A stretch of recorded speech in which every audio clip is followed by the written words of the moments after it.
Now, the Labour Party is under fire for allegations of corruption made by its spokesperson, Kenneth Okonkwo, against the People's Democratic Party and its presidential candidate, Atiku Abubakar.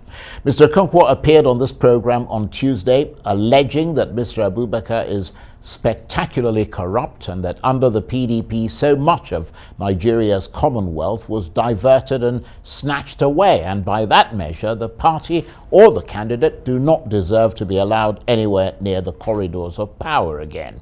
But leading PDP members have hit back, with one of them suggesting that it's a bit fresh of Mr. Okonkwo to turn the focus of corruption on the PDP when the Director General of his Labour Party's Presidential Campaign Council, Doyin Okupe, has just been forced to resign following his conviction for money laundering and diversion of funds. So is all this part of the usual saber rattling that comes with election campaigns, or is there a strong point to be made about the issue of corruption in Nigeria and who's most guilty of it? We'll discuss all that in a moment, but first, here's a snippet of Kenneth Okonkwo speaking about Atiku and the PDP on this program on Tuesday. You have just brought me to the issue while we are talking that PDP is very incompetent because that happened in PDP regime. You can imagine a party that could not even educate its officers at that level, the legal implications of what they are doing. Doyin Okupe is not a lawyer. That is why the judge is saying, sorry, ignorance of the law is not an excuse. He's not a lawyer. Kenneth Okonkwo is. PDP could not even educate its officers at that high level. That is why people should avoid the living of the PDP. Jesus Christ warned his disciples, avoid the living of the Pharisees. Everybody should avoid anything that has to do with such a party that is so incompetent and so incoherent in the implementation of its policies. That's why Okupe got into problem. You hired people, you do not train them on the consequences of the law, you gave them cash yourself, they simply accepted it, they did what you told them to do by law and by the authority of the president, and then you are bringing them to law. But look at PDP. We have President Obasanjo, who happened to be the only principal that Atiku Abubakar ever served on as a political appointee. He said Atiku Abubakar is one of the most corrupt human beings on earth. The only principle that can appraise him. And you know what is happening? Wike said Ayo is the most corrupt national chairman on record. He said he collects billions of naira. Yeah. Good. And that Atiku is aware of it. Has he resigned? So when you talk about comparison, the worst of Labour Party is still better than the best of PDP and APC combined. And that's Kenneth Okonkwo there, who is a spokesman for the Labour Party's Presidential Campaign Council. Well, for reaction to that, I'm joined now in the studio by the spokesman of the Atiku Presidential Campaign, Daniel Bwala. You're having a jolly good laugh there. Well, let me ask you this. Good to see you, by the way. Thank you. What do you make of what Mr. Okonkwo had to say, particularly as he laid heavily into your presidential candidate, Atiku Abubakar in particular, and the PDP in general? You know, thank you for having me, and good evening to viewers. Actually, the reason why I couldn't help it but to laugh is because sometimes listening to him is quite exciting, in the sense that he subliminally or unconsciously thinks that he's still practicing Nollywood. Well, he didn't think of it as Nollywood. Yeah, that's what I think. He thought he was making a lot of sense. Yeah, no, but you see, okay, let's put it this way. Number one, there are three things he tried to establish in his interview yesterday. One is to portray his candidate as an incorruptible person. The second one, to portray the candidate as someone with superior idea, full capacity over and above the other candidate. And the third one, to portray the candidate as the most popular candidate and a new phenomenon, like a clap of thunder, like he marched like a clap of thunder out of a blue sky. Let me take him on one by one. Number one, about his projecting his candidate as incorruptible. It's very possible that he knows or he doesn't know that Peter Obi is not a new phenomenon that emerged like a clap of thunder out of a blue sky. Peter Obi had a stint in government. He ruled in Anambra for 8 years. And during this period, Peter Obi domiciled the money of Anambra in a bank to which he was a shareholder. And that explains why even the salary of staffs were not, workers were not paid on time, because the more the time you keep money in the bank, you get some benefits. That's why for I think about a good part of 5 years or so, he did not conduct local government election. And the money that was sent, money coming from the federal allocation for that purpose, he had it kept in the bank to which he was a shareholder.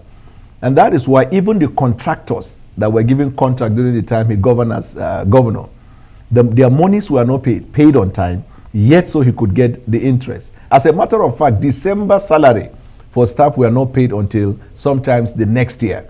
And no time throughout his governorship time where the staff ever paid as at when due, which is not what you find with Soludo, who is from Abga. Yeah, but I have to say this. I don't have any evidence in front of me right now. Yeah, because I'm not debating you. Yeah, he no, said what but he to said, be able to kind of you can verify the points that you're making. I want to quickly get through with the 3-point array. So, and that is one. And then number two, he probably does not know that one of the reasons why they have problem in their party at the moment is still around money sharing.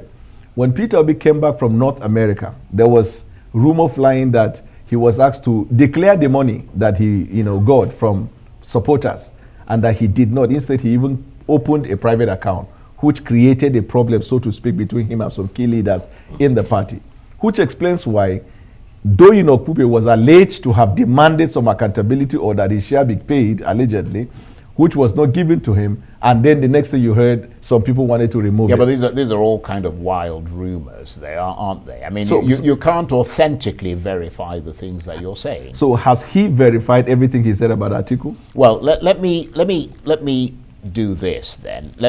I thought that you probably. I just want to, in a brief. Yeah. Sorry. Finish what you're saying. The second one, he tried to portray Peter Obi as the guy with the most competence, right?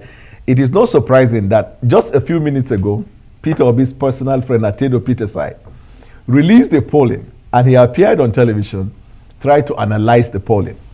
And sometimes you then wonder, when you look at, for example, our rally in Katsina yesterday, the people we gathered at the rally actually were more than the entire rally of Peter Obi all over Nigeria, probably until he finishes his rally.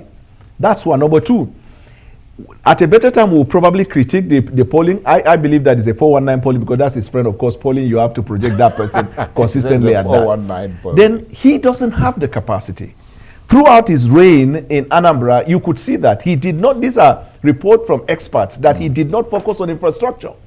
He was keeping the money in the bank for his own interest. So in terms of, and then when he talked about production from consumption to production, his life is the very opposite. He has a department store. Everything that is sold in that department store are imported. And that's his lifeline. So you wonder whether it's more about consumption is what you're saying. It's more about consumption. It's more of the same. So he's the kind of fellow that believes in rhetoric, right? You'll find the frustration of the people and build on that. And lastly, he tries to project him as the most popular candidate, which is why they came up with this polling. And I heard that tomorrow or next tomorrow, that Peter Obi is going to grant interview with CNN. So that's what they do. Project him as the leading candidate, then schedule interview for him with international community, so that by the time he loses in January, the next line of argument will be that he consistently led and was denied the victory. So we know that, and that's why we are engaging even international news media. Your news media is international, to tell you that when you look at sample of error and a margin of error and the sample size of what they do, you will discover that they always pull from a demographics of Peter Obi supporters. Even if they call individuals from say place like Kano, they will go to Sabongeri in Kano, and they will call Daniel, Chukwudi, and Chukwuba, and they say from Kano they pulled. And how many people have telephone in Nigeria? You see, the demographic you see in the rally are most likely to vote than those guys that sit in the comfort of their homes that they called on phone to seek their opinion. But in any case, Nigerians don't even believe in polling. But to be entirely fair, the most credible form of polling that you can conduct in this country is by telephone, because a significant percentage of people, including people in rural areas and all over the country, own telephones. So let me tell you they how may not necessarily own smartphones, but they own telephones. So this is how to fact check them. When they say they polled from telephone, you ask them to produce, where did they get the data, the telephone numbers of those individuals. Let them produce them, the identity and the ethnicity of those they polled, and let organizations such as YAGA or PLAC or any other civil society organization do the forensic analysis. Well, I will let you take that up with them, because I mean it concerns your political. I mean you're one of the parties that is running, so therefore if you have any questions about it, I mean you can address it to them. But their argument, when you made the point of your rallies being considerably bigger than theirs, is that you purchase the people who come to your rallies. You pay them. Whereas the Labour Party, according to them, does not pay people. Again, and people come of their own volition. Again, but do you pay people to come to your rallies? I want to answer from the premise on which you're coming, right? When I made some assertion, you asked that it is like a rumor, it can be substantiated. So if that is what they told you, what was the premise for which they said? So it's equally a rumor, right? But let me tell you what they do. Let me tell you what they do. Peter Obi came up with a cliche: we don't give shishi. Why? Because he bought into the sentiment of the people. But if there is anybody who uses shishi more than anybody else, it is Peter Obi and his campaign. And I'm saying that because I have friends who are in his campaign who live large like Hollywood stars on the account of the campaign. Peter Obi flies private jet, helicopter choppers, exotic cars, and they go to cities where they pay their bills. They run the campaign in the same way other political parties run the campaign. So the idea that we paid people to come, okay, I'll give you an example. If we pay people to come, APC had a rally in Niger, and as big as the rally was, when they shouted Nigeria, the people say Atiku. So did they pay the people to come to that rally and chant for Atiku? See, this conjecture and things that cannot be proved by political party who imagine like toddlers, thinking that by whooping that kind of sentiment they will buy into the minds of the people. But I want you to know, Peter Obi gives shishi. So if there are individuals that they are deceiving them and say we pay no shishi, go and meet them. That's why the escorts are fighting over money not long ago. Right, okay. Well, let me make this point, because I mean you've laid in, just like they laid in on you, you've kind of laid in on them. But you have not defended your candidate against the allegations of corruption that seem to trail him, because, you know, as Mr. Okonkwo said in that interview, some of those allegations have come from the man who is best placed to know whether Mr. Abubakar is corrupt or not, his principal and boss, President Obasanjo, who accused him of fraud. The answer is very simple. I think I've given this answer a couple of times before members of the press, that with the greatest respect to Obasanjo, he's not the yardstick or barometer for measuring corruption or no corruption amongst people.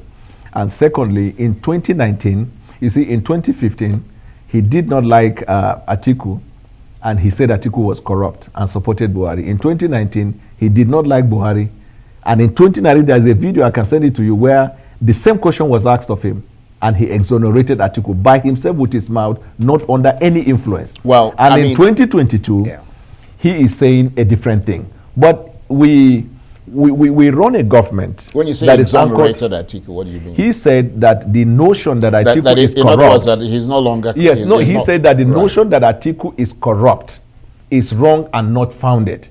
And he said, having worked with Atiku all these years, he was better fit to talk about Atiku's profile. Yeah, because the reason I say that is that President Obasanjo accused Atiku specifically of misusing more than $100 million of public funds. I mean, if Obasanjo called him, I mean, he basically called him a criminal and a crook. These are words from his principal. And if Obasanjo called him that and accused him of misusing such a large amount of public money, what do you expect the Nigerian people to do? Vote for Atiku in spite of that? I expect the Nigerian man to simply look at that as mere rhetoric, sentiment that is born out of the ageless bitterness and bickering arising from the fact that Atiku opposed the third-time agenda and nothing more. Well, I expect the Nigerian man to go beyond that, to look at a society that is built on the strength of the rule of law and not the rule of one man. I expect the Nigerian man to also look at it from the context in which it is said. We run a system of law where if as a former president you look at someone and you call him a criminal, and we know the law of the land is that until you are convicted, nobody has a right to call you a criminal. A criminal is a finding of court on a guilt established. There is no court in Nigeria that has found Atiku as guilty of the allegation as was said. As a matter of fact, there is no indictment. And I make the bold to say that no anti-graft body in Nigeria has ever invited him in the first place. But Peter Obi's name came out in Panama Papers. Panama Papers is a finding by international body who have no ethnic coloration or bitterness or whatever. So if you give it to the common man, the common Nigerian man, he will place more credence in terms of believability on the Panama paper than on allegation by an individual who changes based on the mood swing. Well, the point is that, and I'm not a spokesman for anybody, Right. and we're just trying to clarify and to better inform the public.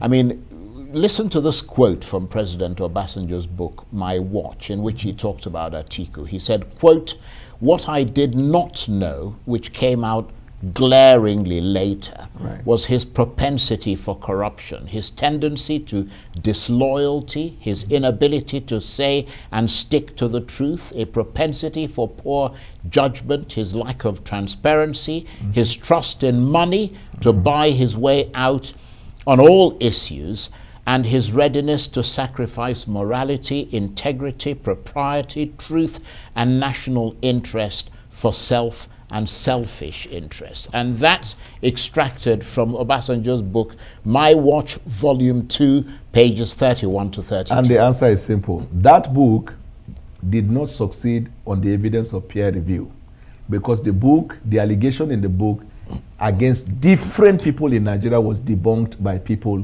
on the basis of facts. That means his entire document is a mere expression of his sentiment about people. But it is even self-indicting in the sense that as the president and commander-in-chief of the armed forces, nobody in the country has access to intelligence than you. So if you say you have been with someone for 8 years, and it is only after you finish government you realize those characteristics that are to be observed in the first 1 week of your relationship with anybody. You can imagine it's like you marry a woman and after 8 years before you realize she's not loyal. So for 7 years she suppressed the loyalty. Yeah, but that's not entirely fair, because if you look back at the history of that time, President Obasanjo had asked Ribadu, who is the person who was in charge of the EFCC, to investigate Mr. Atiku. I have an answer to that. Yeah. The first time there was nothing like that. Nothing like that, absolutely. Even when Atiku inaugurated, dedicated his university, he was there. He did not question the source of wealth, assuming he had that notion or premonition. That's number one. Number two, when they were coming for the second time was when the allegation that Atiku wanted to contest, which Obasanjo had his wife nailed down before Atiku, and that's the beginning of the fractured relationship. And then as soon as they came into the second term was when the EFCC was in fact established in 2004. When he came up with the idea of a third term, Atiku led, because these are people who believe in democratic, they are vanguards for democracy. Atiku opposed that. And it is from that on, I am telling you, it is based on facts. You can verify that. It is from that time onward that their relationship became tough, one, and number two, all of these sentiments came out. Right. So in other words, there are two things. Either he was not honest with Nigerians. That means if it suit me, it was perfect. If it doesn't suit me, then it is bad. An example is Buhari. He was part of the people that worked in bringing Buhari. But we've been reading the papers and listening to news. At some point, he was pushing for certain individuals to be appointed into the cabinet. And it was reported that he didn't find his way. From that day onward, Buhari was a bad person. And yeah, but a lot of people in Nigeria, that's why your party is running on the the premise that it is running. No. And a lot of people across Nigeria are saying they don't necessarily want to see the APC or Buhari or whatever They were actually ever trying. again, because they believe he hasn't delivered. Why wouldn't Obasanjo not be able to express that sentiment? No. The Nigerians were crying. I remember vividly. I was in APC. I was supporting the government, right? Nigerians were crying, complaining of inflation and everything.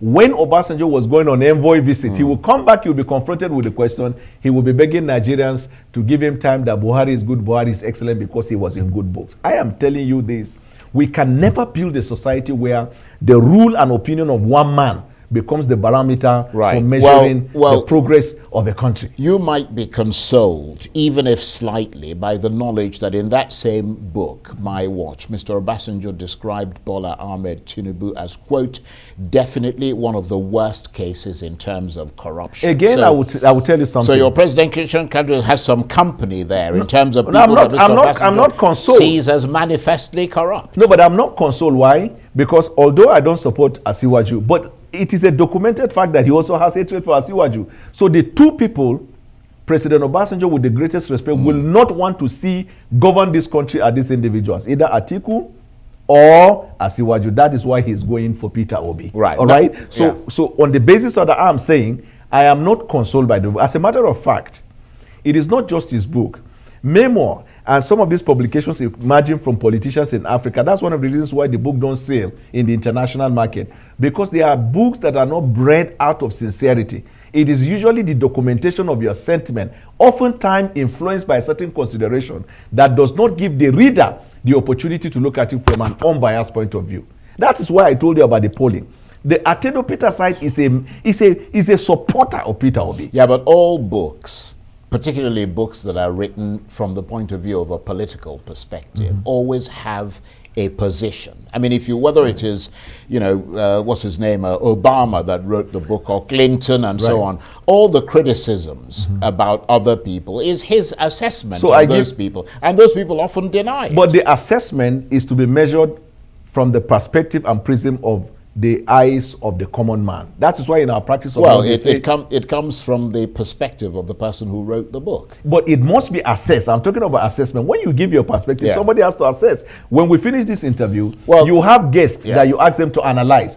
Why are you bringing them? The idea is that so that their analysis will be considered as one that is not influenced by either of the divide. Absolutely. So and by your program, you're expecting that those who view should be able to look at them as reviewers. Yeah. Now, Barack Obama's books and so many of these other good authors, their books pass this test, even among the Republicans. Yeah, well, they're not Nigerians, are they? They're not. You cited Barack Obama. No, I'm just. So I just took you on that. But I'm just. Okay, mention a Nigerian book. I am making the point that the circumstances in Nigeria are slightly different in terms of the direction the books take. What I was trying to say was that generally speaking, politicians will write books, particularly if they've been in office, criticizing people, some people they worked with or they worked against, and those people will typically deny those accusations. And the veracity of what they wrote is to be assessed by the normal people. That's why the book is there for anybody to read. That's the on whole the evidence of the most opinions people have kicked against that book. Let me say this before we have to go, because it's always very interesting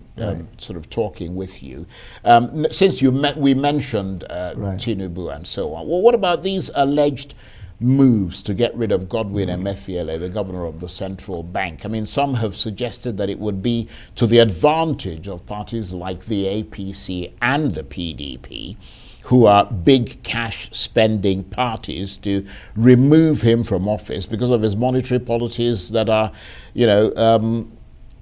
aimed at checkmating corruption in the election. Yeah, you see, Governor Emefiele, he's a member of APC, not a member of PDP. He almost ran for presidency in APC. He was appointed by APC. Ordinarily, we should be calling for his head. But we are saying whatever reform he has started, he should be allowed to finish. So that reform that they introduced should checkmate bullion politics. Bullion van politics. Now, look at it this way. What exactly do you mean by bullion? Explain that a little bit. There's a proverb, I think from the point of view of scripture, that says, let him who has ears hear what the Spirit is saying. But all I'm trying to say is that we didn't initiate the policy, right? But we believe that the 2023 election with Beavers is an election of the people, not the election of the big man. And so even the policy they introduced, we see it as a policy that will reflect the wishes of the people, where money and some of these other inducement strategy are not going to have their place. But they have, because he said it in London, when he said democracy, it is not served like a la carte. You have to grab it, you have to catch it, you have to snap it, yes, and run with it. And as soon as he said so, we begin to see some of these things. We issued a statement yesterday. That reform they came out with should be allowed to have its course after election. You can do whatever you want to do with him. We are not saying he's innocent or he's guilty. It's none of our business because we are not law enforcement. But we are saying that the redesign of the Naira, some of these limitations, and by the way, I just read a while ago that they've increased the limit. Yeah, they probably have. They put we had pressure it on him. the news. Probably he's been put on pressure. But this election must be the reflection of the wishes of the people. So we welcome that idea. He's not a member of ours. So the notion that APC and PDP are not excited about it should be corrected. Let it be known that we say whatever thou startest, thou must finish. Okay. On that note, Daniel, it's always jolly exciting talking with you. Thank you. Daniel Bwala is the spokesman of the Atiku presidential campaign. We know they give shishi. Thank you. Thank you very much indeed. Thank you.